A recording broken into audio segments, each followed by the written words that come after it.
Ser podcast. ¿Quién espió el teléfono del presidente del gobierno y qué datos robó? ¿Cómo pudo pasar un año hasta que se detectó que estaba intervenido su móvil y el de la ministra de Defensa? ¿Fue atacado también el terminal de la ministra de Exteriores? A las 8:30 se lo vamos a preguntar en directo al ministro Félix Bolaños, que vendrá a este estudio para responder sobre el escándalo de espionaje por el que sus socios de gobierno le están pidiendo que alguien asuma responsabilidades políticas. ¿Las habrá? Hola, muy buenos días. El espionaje a través del sistema Pegasus a los teléfonos de Pedro Sánchez y de Margarita Robles eclipsa toda la actualidad desde ayer. En una rueda de prensa urgente, el propio Bolaños informase de una intromisión que el Ejecutivo ha llevado ya a la justicia. Las intrusiones de las que hemos dado cuenta, de las que hemos informado, efectivamente se consumaron. De hecho, ambas dieron lugar a que se extrajera determinado volumen de datos de ambos teléfonos móviles. Tenemos la absoluta seguridad de que es un ataque externo y de que es una infección externa porque en España, en una democracia como la nuestra, todas las intervenciones se producen por organismos oficiales y con autorización judicial. Hoy mismo uno de los 6 jueces de instrucción de la Audiencia Nacional recibirá el encargo de ocuparse de la investigación y abrirá diligencias de inmediato. José Luis Astreola. Hola, buenos días. Está por una parte el curso judicial que desde hoy mismo, por tanto, va a tomar este caso. Está la situación en que queda la seguridad del Estado y de las comunicaciones entre los altos cargos, por lo que vamos a preguntar también esta mañana aquí en Hoy por Hoy a Bolaños. Enseguida les vamos a contar además cómo funciona el centro criptológico que se encarga de encriptar las comunicaciones del teléfono del presidente. Y luego está el curso político. En pleno debate con los independentistas, que nos enteremos hoy que el primer ministro español y la ministra de Defensa han sido objetos de este presunto espionaje, no deja de ser una casualidad política no menor. En los actos que iban a ser la fotografía política del 2 de mayo junto a Isabel Díaz Ayuso, Núñez Feijóo apuntó al momento en el que el gobierno ha denunciado el espionaje. La socialista Adriana Lastra se lo reprochaba. Que siempre dice que él estará al lado del gobierno, pero desde que es líder del Partido Popular jamás se ha posicionado al lado del gobierno. Y este es uno de esos ejemplos. Sembrar dudas y frivolizar con un ataque que han sufrido las instituciones de nuestro país.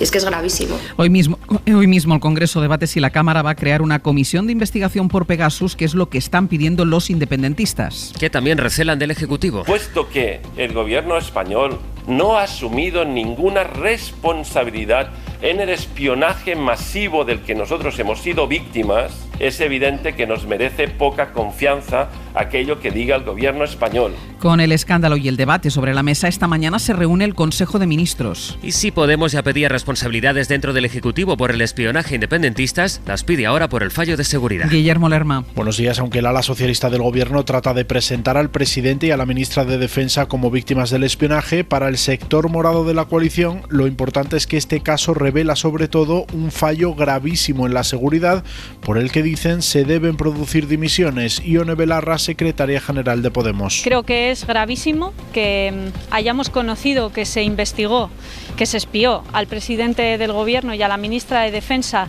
como consecuencia de una investigación independiente que habían encargado políticos catalanes que también han sido víctimas de un espionaje masivo. Creo que tiene que conllevar la asunción inmediata de responsabilidades políticas. Sin mencionarla, la líder de Podemos cuestiona la gestión de la ministra Robles y del CNI. Cree el ala morada del gobierno que la confirmación del robo de datos deja a la titular de Defensa en una situación más delicada todavía.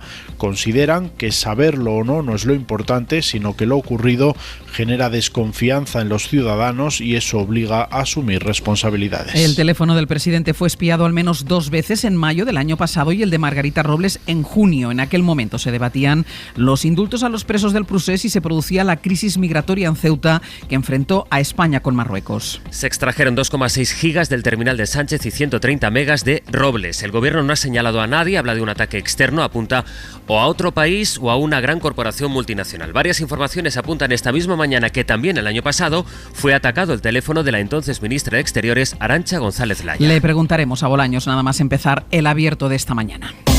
Y hay dos noticias que nos han tenido pendientes toda la madrugada. Una es la cantidad de agua que vimos caer anoche en Murcia o en Madrid y que hemos seguido viendo caer en Valencia de manera torrencial. Ana Talens, buen día. Buen día, está lloviendo bastante y estamos en situación de preemergencia porque va a seguir haciéndolo. Ayer por la tarde varios municipios del interior de Alicante sobre todo registraban episodios de granizo de hasta 20 litros por metro cuadrado en Alcoy, Bañeres de Mariola, Beniarrés. Va a seguir lloviendo como digo, pero aunque no lo hiciera, la primavera de este año va a ser la más lluviosa de toda la serie histórica de la comunidad. Salvo algunos días de abril, no ha dejado de llover desde el pasado 3 de marzo. En las capitales se han registrado 27 días de precipitación en Castelló y Valencia, 28 en Alicante. Y el otro asunto es un retroceso histórico en los derechos sociales en Estados Unidos que de momento solo concretan algunos titulares de periódico porque aún no conocemos la sentencia. Publican varios medios que la Corte Suprema se dispone a prohibir el aborto en ese país, prohibir o restringir. Y esa es la duda ahora mismo, Bayo. Sí, en Estados Unidos el aborto es legal, sin restricciones en todo el país, hasta las 23 semanas de embarazo, pero una veintena de estados, con Mississippi a la cabeza, busca prohibirlo a partir de la 15ª semana en todos los casos. Una restricción que el Tribunal Supremo accedió a estudiar hace un año y que podría ver la luz antes de este verano. Eso si la mayoría conservadora de los jueces no cambia de opinión de aquí a entonces. El borrador filtrado por Político, en una maniobra sin precedentes, define la normativa actual como un error clamoroso, ajeno a las raíces históricas de Estados Unidos y aboga por dejar en manos de los estados la decisión de restringir el aborto. Y la información internacional se completa en Bruselas, que ha dado un nuevo paso hacia el embargo total del petróleo ruso. El ministro de Energía alemán reculaba ayer. Berlín va a apoyar ahora que el nuevo paquete de sanciones contemple ese veto al petróleo de Moscú, aunque Hungría sigue bloqueando la unanimidad. Hoy se espera que la Comisión traslade a los países las propuestas de sanciones que podrían aprobarse antes de finales de mes. Es martes, es 3 de mayo, Día Mundial de la Libertad de Prensa. Enrique García, buenos días. ¿Qué tal, Ángels? Buenos días. Te traigo varios datos. En Marruecos, si alguien critica al rey en redes sociales, puede acabar hasta 4 años en la cárcel. En México, desde enero, han matado a 7 periodistas. Más cerca, en Ucrania, han muerto también 7 profesionales y 11 están gravemente heridos desde el comienzo de la invasión.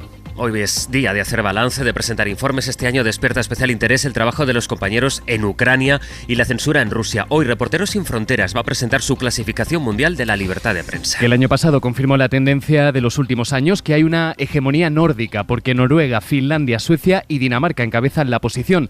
En la cola está Arabia Saudí, China, Rusia y México. España, nosotros, estamos en el puesto 29, bastante detrás de Portugal o Alemania y por delante de Francia o Reino Unido. Veremos si la clasificación de este año trae algún cambio. Hoy estamos pendientes, seguimos pendientes del tiempo, pendientes de si se van a repetir o van a continuar las lluvias de las últimas horas como las que nos acaban de contar desde Valencia. Pues van a seguir en forma de tormenta en esa comunidad, en la Comunidad Valenciana, también en Baleares, en el sur de Cataluña y en la región de Murcia. Van a ser más débiles en el centro de la península, en el este de Andalucía y en todo el Cantábrico. Hoy por hoy, Ángels Barceló.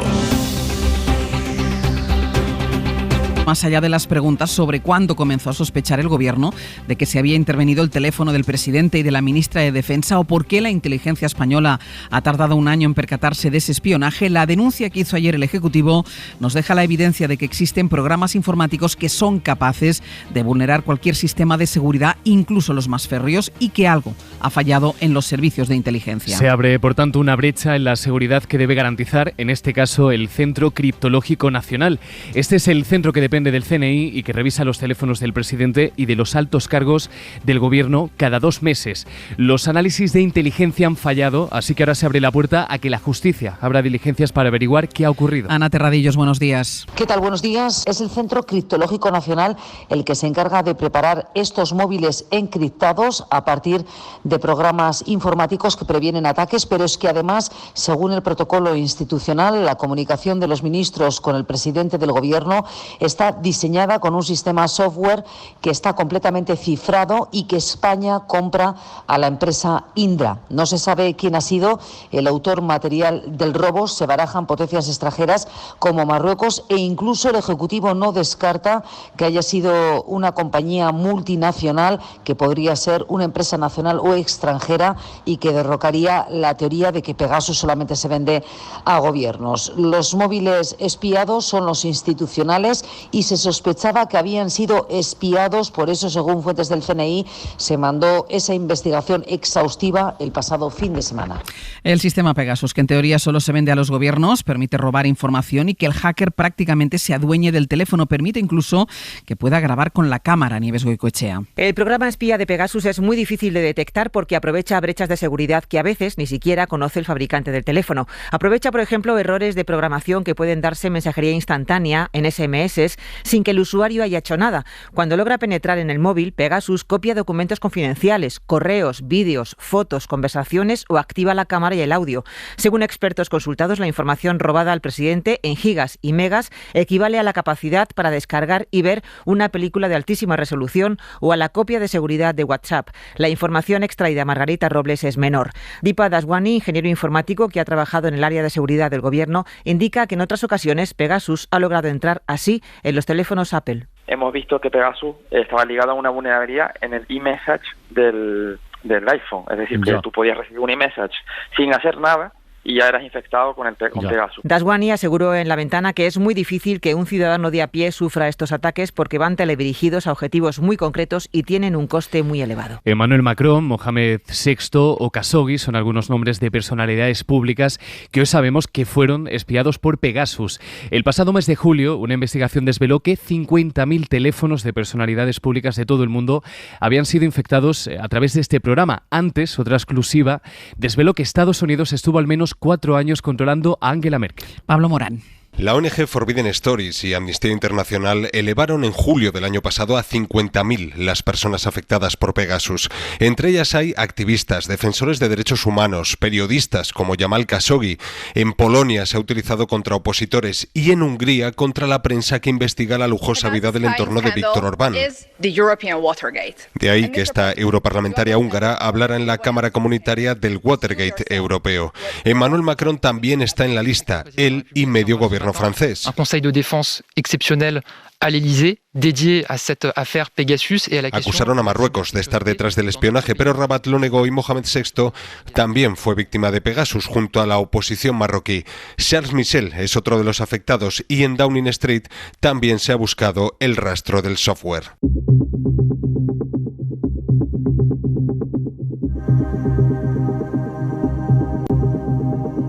Hoy por hoy, con Ángeles Barceló.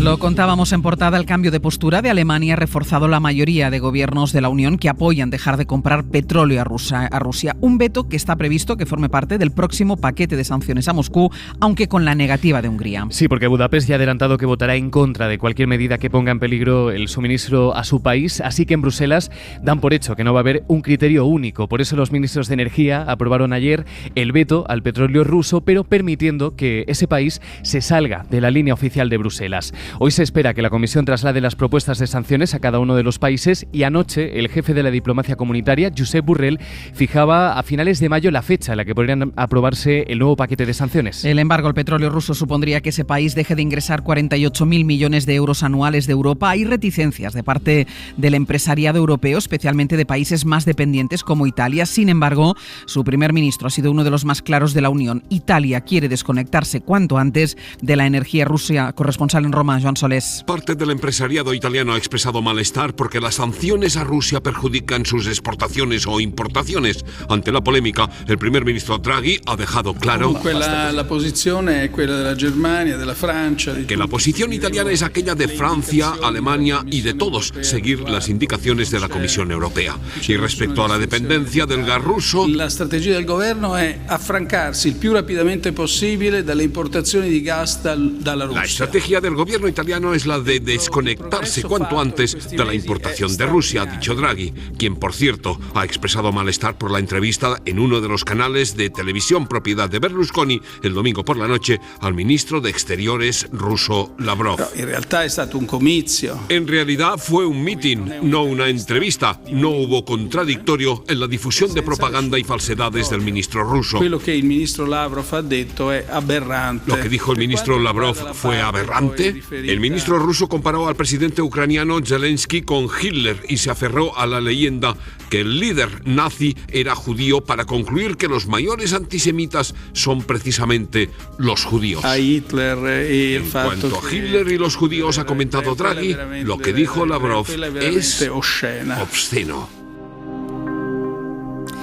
En Cuenca, la Guardia Civil ha detenido a un hombre de 38 años por matar a su pareja, una mujer de 43 años. Ocurrió ayer en Tarancón, la mató a cuchilladas delante de sus 3 hijos de 2, 4 y 6 años. Cuenca, Diego Albadalejo. El hombre se encuentra detenido por la Guardia Civil tras haberse entregado en el cuartel en la mañana de ayer y los 3 menores están siendo tutelados por la Junta. El agresor había tenido una orden de alejamiento, pero estaba inactiva porque había sido absuelto. Jesús de la Cruz es portavoz de la Guardia Civil en Cuenca. Hay una sentencia judicial previa por absolución. Ha comunicado que había matado a su pareja. Para ello había utilizado un arma blanca, comprobando cómo en el domicilio que había dicho se encontraba el cuerpo sin vida de una mujer de 43 años de edad. Cuando ha entrado la patrulla sí que estaban los niños en la vivienda.